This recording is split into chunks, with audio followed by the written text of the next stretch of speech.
Đây mọi người ơi, Giáng sinh, phục sinh là là trứng phục sinh. Trứng phục sinh rồi.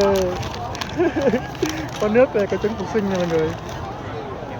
Đây đây để em có này. Có cả tiền giả. Trứng phục sinh. Giờ thấy vậy đó. Tí đó cho mọi người bé mình khoe nè. Anh không hề nói chuyện. Thằng này nói chuyện nữa. Không hề. Tôi chỉ cười thôi. Từ từ quay. Đi từ cái gì? Đi, mở ra. Đi. Đi, tư. Cái gì? Quay nhanh. Quay cái gì? Người ta đăng nhiều mà. Từ cái này mọi người ơi. Wow, phục sinh. Lấy đây chính là Đốt nến vô. ok mọi người, trứng phục sinh.